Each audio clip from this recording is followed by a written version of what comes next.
Salut à tous et bienvenue sur ma chaîne où on traitera de sujets qui touchent notre société sous forme de top. Cette première vidéo est en lien avec l'actualité politique du pays et de l'histoire de la famille Fillon. Il existe déjà pas mal de vidéos qui traitent de ce sujet, c'est pourquoi aujourd'hui on va voir les 4 plus gros détournements de fonds connus qu'il y a eu au sein des différents gouvernements français.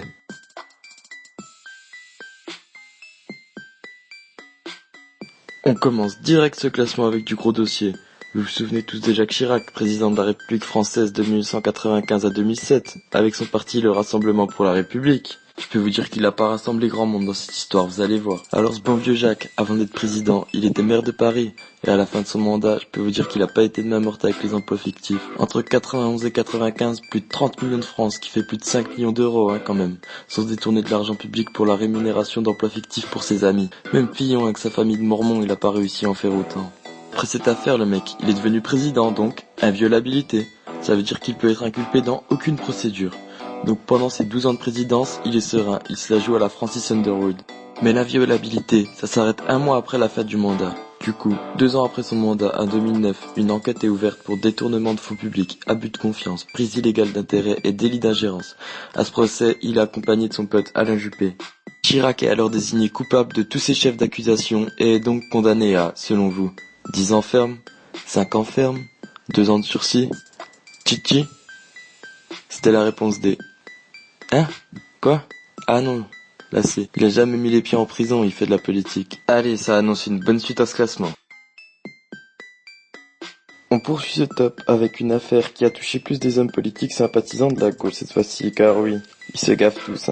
L'affaire de la MNEF est une nouvelle fois une affaire d'emploi fictif, mais au sein de la Mutuelle nationale des étudiants de France. Cette affaire démarre à la fin des années 70, quand des personnes qui ont été surnommées par la suite comme de jeunes loups socialistes ont pris le pouvoir de la Mutuelle étudiante. À partir du début des années 80, Olivier Spytakis en chef de meute utilise les fonds publics prévus pour la Mutuelle étudiante à des fins personnelles.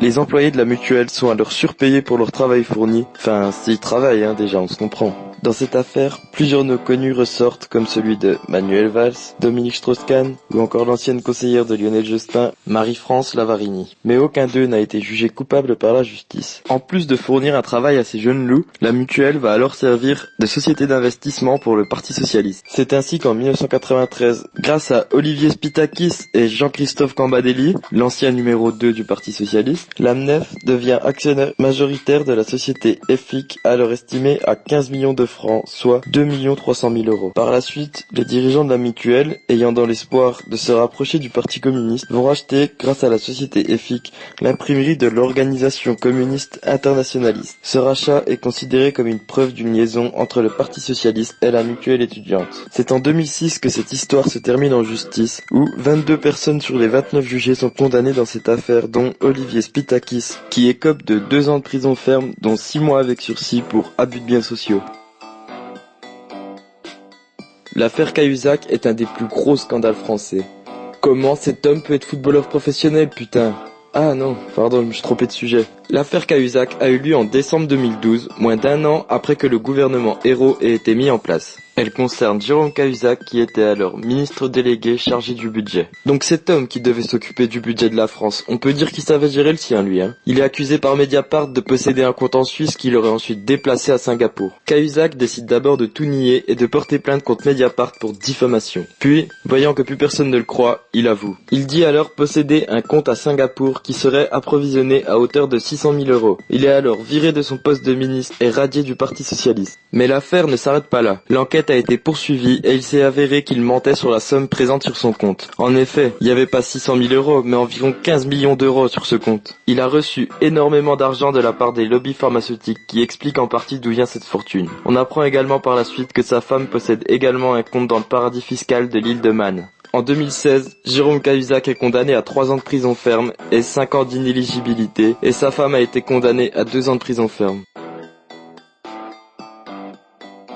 Et à la première place de ce classement, on retrouve l'inévitable Nicolas Sarkozy. Il est cité dans plusieurs affaires dans lesquelles il n'est jamais retenu coupable, mais j'ai décidé de n'en choisir qu'une, l'affaire Kadhafi-Sarkozy. L'affaire est en lien avec les élections présidentielles de 2007. Pour sa campagne présidentielle, Sarkozy dit avoir eu un budget de 20 millions d'euros. Or, Mediapart a fourni des documents qui prouvent que Mouammar Kadhafi, qui étant encore vivant et dirigeant de la Libye, aurait versé 50 millions d'euros pour financer la campagne de Nicolas Sarkozy. C'est notamment grâce à Ziad Takedine, célèbre investisseur, que Nicolas Sarkozy et Brice Hortefeux ont pu rencontrer les dirigeants du gouvernement libyen. C'est en 2011 qu'une première personne dénonce cet accord passé dans l'ombre. Un des fils de Kadhafi dénonce le financement de la campagne présidentielle du président en fonction à cette époque. Le fils Kadhafi demande à Nicolas Sarkozy de leur rendre leur argent étant donné qu'il les a trahis. Il dit que le gouvernement libyen possède toutes les preuves de cette transaction. Malheureusement pour la vérité, tant mieux pour Sarkozy, Mouammar Kadhafi meurt sous les balles de l'armée envoyée par Nicolas Sarkozy et son fils, qui dénonça en premier, fut capturé par des rebelles libyens. Sarkozy n'est pas réélu en 2012. Une enquête peut donc être menée, mais le petit Nicolas attaque en premier Mediapart pour usage de faux, recel de faux et publication de fausses nouvelles. L'affaire contre Mediapart sera classée sans suite et vue comme une atteinte à la liberté d'informer par les dirigeants du journal. Quant à Sarkozy, il est toujours à la télé et il espérait encore devenir président, ce fou. Voilà, on arrive à la fin de ce top, vous pouvez liker et partager la vidéo si elle vous a plu, et également vous abonner à ma chaîne en cliquant sur le lien. Merci à tous et à bientôt. Et n'oubliez pas que vous avez le droit d'insulter Nolan Roux dans les commentaires, ça fait toujours plaisir.